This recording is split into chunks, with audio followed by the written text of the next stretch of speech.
Corona সংক্রমণ বৃদ্ধিতে পশ্চিমবঙ্গে কার্যকর হলো আংশিক লকডাউন। বন্ধ সব শিক্ষা প্রতিষ্ঠান, রাত থেকে ভোর পর্যন্ত থাকবে কারফিউ।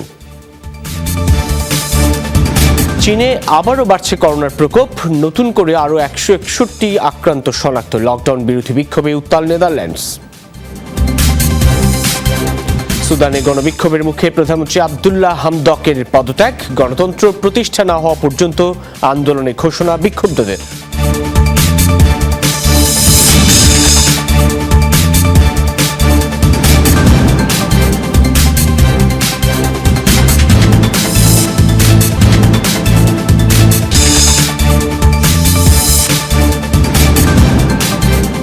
শিরোনামগুলো দেখছিলেন, এসবের বিস্তারিত নিয়ে সঙ্গে আছি আমি সাইফুদ্দিন রবিন। রাজ্য জুড়ে করোনার বিস্তার বৃদ্ধি পাওয়ায় পশ্চিমবঙ্গ জুড়ে আবারও দেওয়া হলো আংশিক লকডাউন। সোমবার সকাল থেকে বন্ধ করে দেওয়া হয় রাজ্যের সব স্কুল, কলেজ ও বিশ্ববিদ্যালয়। অফিস আদালতে প্রবেশ করতে পারবেন সর্বোচ্চ 50% কর্মী। বন্ধ করে দেওয়া হচ্ছে কলকাতার সাথে সব ফ্লাইট। সন্ধ্যার পর থেকে বন্ধ থাকবে ট্রেন। এর পাশাপাশি রাত 10টা থেকে চলবে কারফিউ। প্রাণঘাতী করোনার বিস্তার আর ওমিক্রন আক্রান্তের সংখ্যা বাড়ায় গেল কয়েক সপ্তাহ ধরেই ভারতের বিভিন্ন রাজ্যে নেওয়া হচ্ছে কড়াকড়ি। তারই ধারাবাহিকতায় এবার বিধিনিষেধের বেড়াজালে পশ্চিমবঙ্গ। সোমবার সকাল থেকে বন্ধ রাজ্যের সব শিক্ষা প্রতিষ্ঠান। তালা লেগেছে জিমনেশিয়াম, সেলুন, বিউটি পার্লার, বিনোদন পার্ক, চিড়িয়াখানা সহ যাবতীয় পর্যটন কেন্দ্রগুলোয়। সেফ হোম আমরা কিছু খুলছি, যদিও এই যে ওয়েভটা এখন যে ওয়েভটা এসছে সেটাতে মানুষ বাড়িতে থেকেই ঠিক হয়ে যাচ্ছেন। 5 দিন লাগছে তার। এই স্ট্রেনটা কোনটা আর ডেল্টার স্ট্রেন কোনটা বোঝা যাচ্ছেন, তাই একটু সাবধানে আমাদের সকলকে থাকতে হবে। স্বাস্থ্যবিধি মেনে নির্দিষ্ট কিছু বাণিজ্যিক কেন্দ্র চালু রাখার অনুমোদন দেওয়া হয়েছে। অফিস আদালতে সর্বোচ্চ 50% কর্মী প্রবেশের অনুমতি পাবেন। এর পাশাপাশি লোকাল ট্রেন সন্ধ্যা 7টা পর্যন্ত চলবে 50% যাত্রী নিয়ে। দিনভর অর্ধেক যাত্রী নিয়ে চলাচল করা মেট্রো বন্ধ থাকবে সন্ধ্যার পর। পশ্চিমবঙ্গের সাথে অন্যান্য রাজ্যের বিমান চলাচলেও থাকছে কড়াকড়ি। সপ্তাহে মাত্র 2 দিন মুম্বাই এবং দিল্লি রুটে চলবে বিমান। 7টার পর লোকাল ট্রেন বন্ধ হলে তো যারা অফিস করে, যারা অনেকটা দূর হাওড়া স্টেশন বা শিয়ালদা স্টেশন থেকে অফিসে যায়, তাই তো ফিরতে ফিরতেই 8টা সাড়ে 8টা বেজে যায় আপনার শিয়ালদা স্টেশন বা হাওড়া স্টেশনে আসতে। ঠিকই আছে যে আমাদের আগে তো দেখতে হবে যে মানুষ সুস্থ থাকে, যাতে স্বাভাবিক থাকে, সেটা তো প্রায়োরিটি বেশি দেখতে হবে। তো সেদিক থেকে যেহেতু কোভিডের বাড়ছে, আবার ওমিক্রন আর একটা এসে গেছে, তো সেক্ষেত্রে যদি চিড়িয়াখানা বন্ধ কোনো ক্ষতি নেই। এছাড়াও রাত 10টার পর থেকে ভোর 5টা পর্যন্ত চলবে কারফিউ। রাজ্য সরকার বলছে খাবার এবং ওষুধের দোকানে কড়াকড়ির আওতামুক্ত থাকবে। এর পাশাপাশি গুরুতর অসুস্থ এবং বয়স্কদের জন্য বিশেষ সেফ হোমেরও ব্যবস্থা করা হয়েছে। মীর মুশফিক হাসান, যমুনা নিউজ। একটু বিস্তারিত জানবো এই বিষয়ে আমাদের সঙ্গে যুক্ত হচ্ছেন সহকর্মী সুকান্ত চট্টোপাধ্যায়। সুকান্ত, আপনার কাছে প্রথমেই জানতে চাওয়া, এই লকডাউন কার্যকরে কি ধরনের ব্যবস্থা নিয়েছে প্রশাসন? দেখুন, সকাল থেকে কিন্তু যে লকডাউন, যে আংশিক লকডাউন, সেটা ঘোষণা করা হয়েছে এবং স্কুল কলেজ কিন্তু সম্পূর্ণ বন্ধ। অন্যদিকে আজকে দেশ জুড়ে 15 থেকে 18 বছর পর্যন্ত কিন্তু টিকাকরণের কাজ চলছে। সেক্ষেত্রে দাঁড়িয়ে স্কুল কলেজগুলোতে কিন্তু ছাত্রছাত্রীরা এসে তাদের টিকাকরণ নিচ্ছে। আজ থেকে প্রথম শুরু হলো। পাশাপাশি যে মানুষ যখন মাস্ক পরে বেরোচ্ছে না, তখন তাদেরকে কিন্তু পুলিশ গ্রেপ্তার করছে এবং তাদের জেল কাস্টডিতে পাঠাচ্ছে। তাদেরকে সাধারণত বিপর্যয় মোকাবিলা আইনে কিন্তু গ্রেপ্তার করা হচ্ছে। এখনো পর্যন্ত কিন্তু ভারতবর্ষের মানুষ, উৎসব প্রবণ মানুষ, তারা সচেতন নয়, মাস্ক ছাড়া বেরিয়ে পড়ছেন বাড়ি থেকে, এবং সেই কারণেই কিন্তু এই সংক্রমণের ভিত্তি। রমিন। সুকান্ত, করোনার প্রথম দফার সংক্রমণের সঙ্গে যদি এখনকার অবস্থানটা তুলনা করতে চাই, তাহলে এখন কি প্রশাসন একটু বেশি কঠোর মনে হচ্ছে? কোনো ধরনের রাজ্য সরকারের পক্ষ থেকে সহায়তার ব্যবস্থা করা হচ্ছে কি? দেখুন, প্রশাসন কিন্তু আস্তে আস্তে করা হচ্ছে। তার কারণ যেহেতু গতকাল ঘোষণা করা হয়েছে এবং আজ থেকে তা কার্যকরী। আজ রাত 7টা থেকে কার্যকরী হবে গোটা রাজ্যে। এমনিতেই অন্য রাজ্যেও কিন্তু লকডাউন চলছে, মহারাষ্ট্র, দিল্লি। সেখানে দাঁড়িয়ে পশ্চিমবঙ্গে এই লকডাউন চালু করার ক্ষেত্রে কিন্তু সরকারকে বেশ বেগ পেতে হচ্ছে। তার কারণ হচ্ছে নির্বাচন আছে, তার সভা আছে এবং উৎসব, এই জানুয়ারি মাস জুড়ে উৎসব আছে। তাকে মোকাবিলা করে মানুষকে বুঝিয়ে লকডাউন করতে কিন্তু পুলিশ প্রশাসনকেও বেশ বেগ পেতে হচ্ছে। রবিন, এই লকডাউনের মেয়াদ বৃদ্ধির কোনো সম্ভাবনা আছে কি সুকান্ত? এটা কি বাড়তে আরেকবার পারে? যদি প্রশ্নটা করেন, এই আংশিক এই লকডাউনকে বৃদ্ধি পাওয়ার সম্ভাবনা রয়েছে? দেখুন, গতকাল রাতে ঘোষণা করার পর অনেক বাংলাদেশের নাগরিক যারা এই দেশে আছেন তারাও বিপদের মধ্যে পড়েছেন, কি করে তারা দেশে ফিরে যাবেন সেই চিন্তা নিয়ে। আগামী 15 জানুয়ারি পর্যন্ত এই লকডাউন কার্যকরী হবে এমনটাই সরকার ঘোষণা দিয়েছে। এটাকে পর্যালোচনা করার পর আবার বৃদ্ধি করা যায় কিনা সেটা সরকার কিন্তু 14 তারিখ রাতে ঘোষণা করবে। রবিন, অসংখ্য ধন্যবাদ সহকর্মী সুকান্ত চট্টোপাধ্যায় আমাদের সঙ্গে যোগ দেওয়ার জন্য। কথা বলছিলাম সুকান্ত চট্টোপাধ্যায়ের সঙ্গে, জানাচ্ছেন কলকাতা থেকে পশ্চিমবঙ্গে যে আংশিক লকডাউন রাজ্য জুড়ে দেওয়া হয়েছে সেই বিষয়ে জানাচ্ছিলেন তিনি বিস্তারিত। বিশ্বজুড়ে 29 কোটি ছড়ালো করোনা ভাইরাস শনাক্তের সংখ্যা। একদিনেই 8,23,000-এর বেশি মানুষের দেহে মিলল ভাইরাসটি। রেকর্ড করা হয় কমপক্ষে 3,000 মানুষের প্রাণহানি। স্বাস্থ্যবিদদের আশঙ্কা, করোনার তুলনায় কয়েক গুণ বেশি ছোঁয়াচে ওমিক্রনের কারণেই জ্যামিতিক হারে বাড়ছে সংক্রমণ। এদিন যুক্তরাষ্ট্রে সর্বোচ্চ 1,85,000-এর বেশি মানুষের দেহে মিলল করোনা ভাইরাস। দেশটিতে রোববার প্রাণ হারান 162 জন। পরের অবস্থানে রয়েছে ব্রিটেন। দেশটিতে 1,37,000-এর উপর সংক্রমণ শনাক্ত হয় এই দিন। ফ্রান্সেও নমুনা পরীক্ষায় 250,000-এর বেশি মানুষের দেহে মিলল ভাইরাসটি। তবে প্রাণহানির দিক থেকে শীর্ষ অবস্থানে ছিল রাশিয়া। রোববার দেশটিতে করোনায় মৃত্যুবরণ করেন 811 জন। সারা বিশ্বে মোট 54,60,000-এর বেশি মানুষ প্রাণ হারিয়েছেন মহামারীতে। করোনা ভাইরাসে অনেকটাই কমে এসেছে প্রাণহানি। মূল কারণ জোরালো টিকাদান কর্মসূচি। তবে খুব সতর্ক থাকতে হবে, নতুবা সংক্রমণ আশঙ্কাজনক হারে বৃদ্ধি পেয়ে হাসপাতালে বাড়াবে রোগী ভর্তির পরিমাণ। সে কারণেই স্বাস্থ্যসেবা কেন্দ্রগুলোর বাড়তি চাপ নিয়ে আমরা চিন্তিত। চীনে নতুন করে আরও 161 জনের শরীরে মিলেছে কোভিড-19 ভাইরাস। সোমবার এই তথ্য জানিয়েছে দেশটির স্বাস্থ্য মন্ত্রণালয়। বলা হয়, নতুন আক্রান্তদের মধ্যে 101 জনই স্থানীয়ভাবে সংক্রমিত হয়েছেন, যাদের বিদেশ ভ্রমণের কোনো রেকর্ড নেই। সংক্রমণ রোধে লকডাউন চলছে শিয়ান শহরে।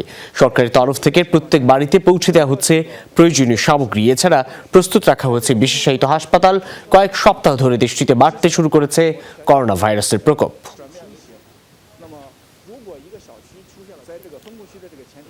লকডাউন বিরোধী বিক্ষোভে উত্তাল নেদারল্যান্ডস। রোববার করোনা বিধিনিষেধ তুলে নেওয়ার দাবিতে রাস্তায় নামে হাজার হাজার মানুষ। সে সময় জনসমাগম এড়াতে লাঠিচার্জ করে পুলিশ। এ সময় নিরাপত্তা বাহিনীর সাথে চলে দফায় দফায় সংঘর্ষ। আন্দোলনকারীরা বলছেন, মহামারী নিয়ন্ত্রণের নামে বন্দি করে রাখা হচ্ছে দেশবাসীকে। সেই বন্দি অবস্থা থেকে মুক্তির দাবিতে বিক্ষোভে নেমেছেন তারা। কড়াকড়ি প্রত্যাহার না করা পর্যন্ত আন্দোলন চালিয়ে যাওয়ার হুঁশিয়ারি দিয়েছেন তারা। একই সাথে বাধ্যতামূলক ভ্যাকসিন নেওয়ার বিরোধিতাও করেন বিক্ষোভকারীরা। ওমিক্রন ভ্যারিয়েন্ট আতঙ্কে গেল 19 ডিসেম্বর থেকে লকডাউন চলছে নেদারল্যান্ডসে। চলবে 14 জানুয়ারি পর্যন্ত। আমি এখানে এসেছি কারণ আমার অধিকার নিয়ে বাঁচতে চাই। এভাবে বন্দি থেকে বাঁচার কোনো মানেই হয় না। এভাবে থাকলে আতঙ্কেই মারা যাব। কড়াকড়িতে কোনোভাবেই মৃত্যু ঠেকানো সম্ভব না। এজন্য আমাদের সচেতনতাই যথেষ্ট। তাই আমরা মুক্তি চাই। করোনার নতুন ভ্যারিয়েন্ট মোকাবেলায় সবার জন্য ভ্যাকসিনের 4র্থ ডোজ উন্মুক্ত করল ইসরায়েল। রোববার এই ঘোষণা দেন প্রধানমন্ত্রী নাফতালি বেনেট। জানান, দেশের শীর্ষ স্বাস্থ্যবিদরা জরুরি বৈঠকের পর দিয়েছেন ছাড়পত্র। অগ্রাধিকার পাবেন 60ঊর্ধ্ব নাগরিকরা। তাছাড়া ফ্রন্টলাইনার্সদের সবার আগে টিকা প্রয়োগ করা হবে। 31 ডিসেম্বর থেকে সীমিত পরিসরে দেওয়া হচ্ছিল ভ্যাকসিনের 4র্থ ডোজ। বুস্টার গ্রহণের 4 মাস পর এটি গ্রহণ করা যাবে। একই দিন করোনা আক্রান্তদের চিকিৎসায় সেবনযোগ্য ঔষধ মলনুপিরাভির কেউ অনুমোদন দেয় ইসরায়েল। দেশটির মুখ্য স্বাস্থ্যবিদরা বলছেন, ওমিক্রনের বিস্তার ঘটায় হার্ড ইমিউনিটির পথে হাঁটছে ইসরায়েল। করোনার নতুন ভ্যারিয়েন্টের কারণে সংক্রমণের নতুন ঢেউয়ের মুখোমুখি গোটা বিশ্ব।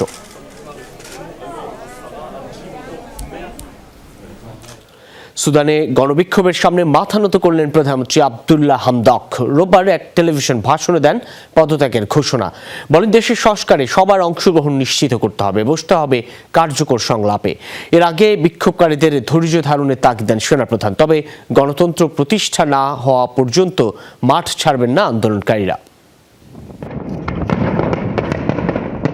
গণতন্ত্র প্রতিষ্ঠার পাশাপাশি দেশ শাসনে সেনাবাহিনীর কর্তৃত্বের অবসানের দাবিতে উত্তাল গোটা সুদান।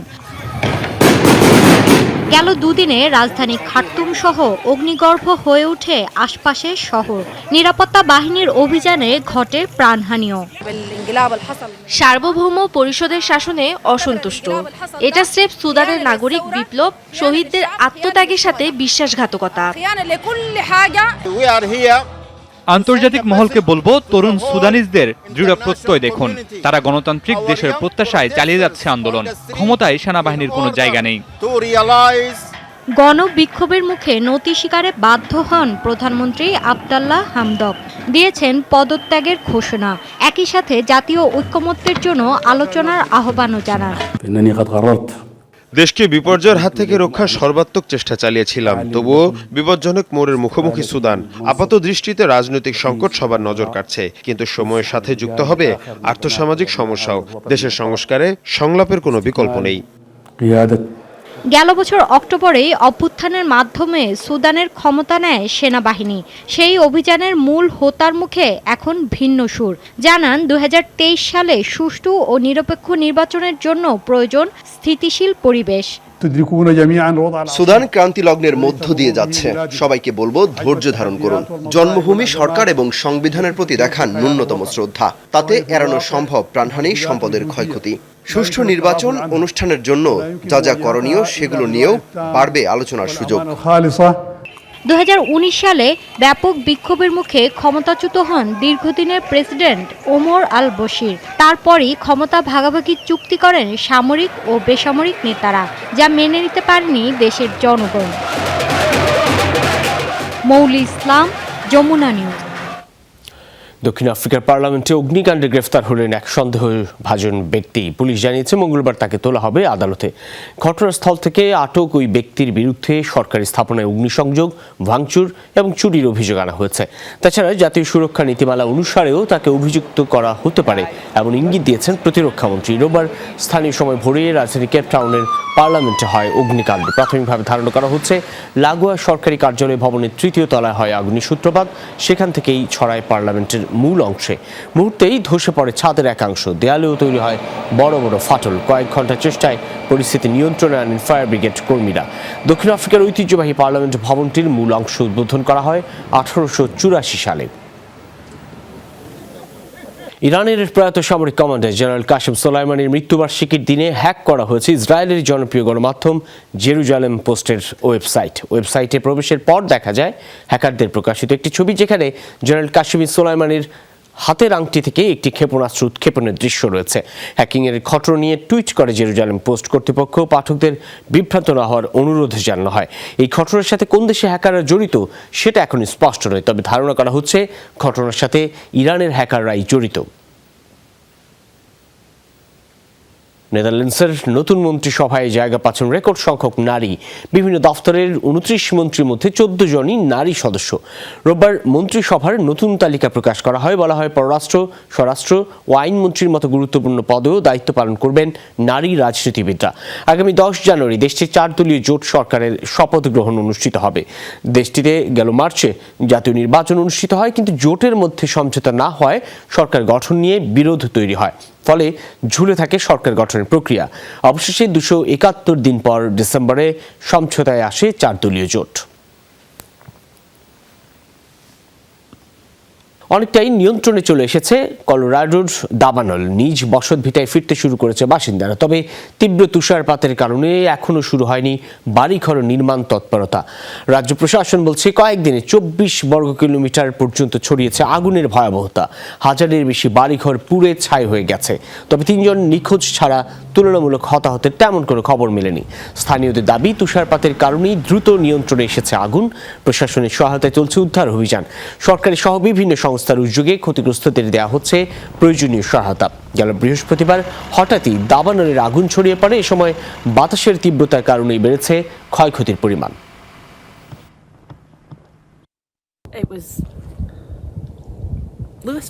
26 বছর হলো এই অঞ্চলে বসবাস করছি।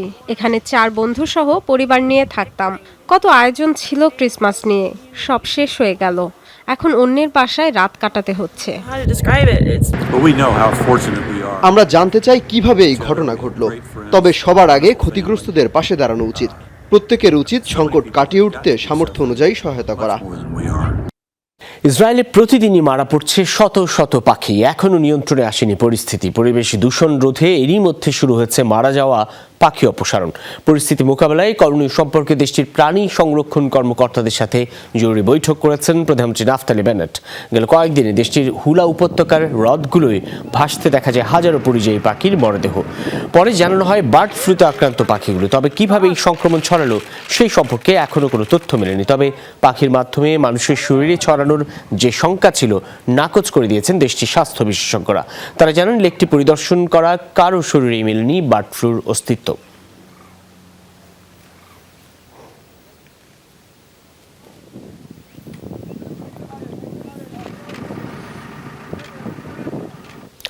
হঠাৎ করেই বাস্তব জগতে হাজির জনপ্রিয় কমিক চরিত্রগুলো। ঘুরে বেড়াচ্ছে এদিক সেদিক। মুখোশ পরার পাশাপাশি অঙ্গভঙ্গিতেও ছিল ক্যারেক্টারগুলো ফুটিয়ে তোলার চেষ্টা। পছন্দের চরিত্রগুলো সামনে পেয়ে অনেকেই তা ফ্রেমবন্দি করেছেন। নেপালের রাজধানী কাঠমান্ডুতে হয়ে গেল কসপ্লে ফেস্টিভ্যাল।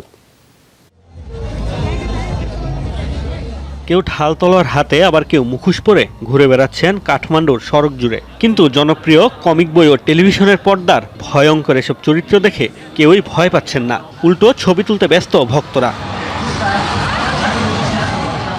মূলত কসপ্লে ফেস্টিভ্যালে অংশ নিতে এভাবেই পছন্দের চরিত্রের সাজে সেজেছেন পপ কালচার ভক্তরা। ফুটিয়ে তোলেন এমন শখানেক ক্যারেক্টার, আর তাদের দেখতে ভিড় জমান দর্শনার্থীরাও। এটা দারুণ এক অনুভূতি। শৈশব থেকে সব চরিত্রগুলো আমরা টেলিভিশনে দেখে আসছি, এখন বাস্তবে তাদের দেখলেও মনে হয় স্বপ্ন দেখছি। 2010 সাল থেকে প্রতি বছর আয়োজন করা হয় এমন ফেস্টিভ্যাল। তবে 2016 সাল থেকে বড় পরিসরে আয়োজন করা হচ্ছে। আগে আমরা ফ্যান আর্ট প্রতিযোগিতা, কসপ্লে, গেমিং এর মতো একাধিক ইভেন্টের আয়োজন করতাম। 2016 সাল থেকে সবগুলোকে এক প্ল্যাটফর্মে এনে বড় আকারের একটি ইভেন্টের আয়োজন করছি। কসপ্লের উৎপত্তি জাপানে হলেও বর্তমানে পুরো বিশ্বেই বাড়ছে এর জনপ্রিয়তা।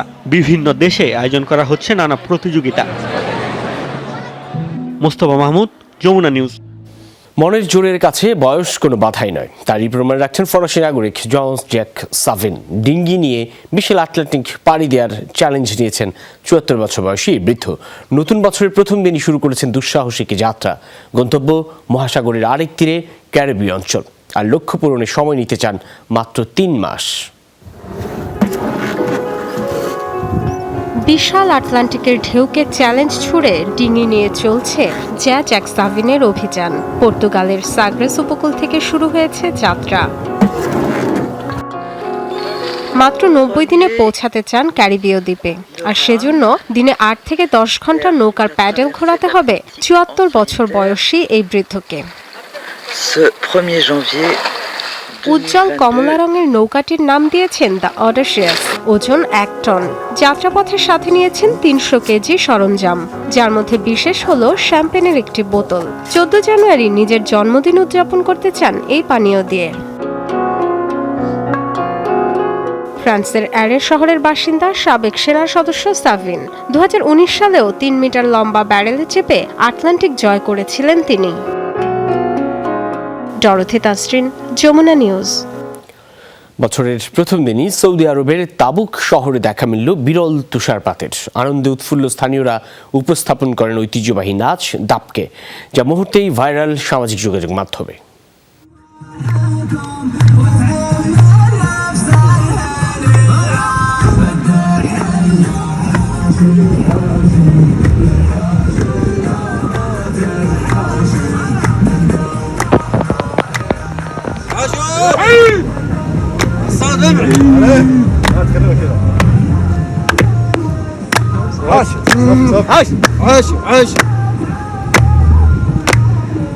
سيارتكم راحت واطي الثلج دخل بين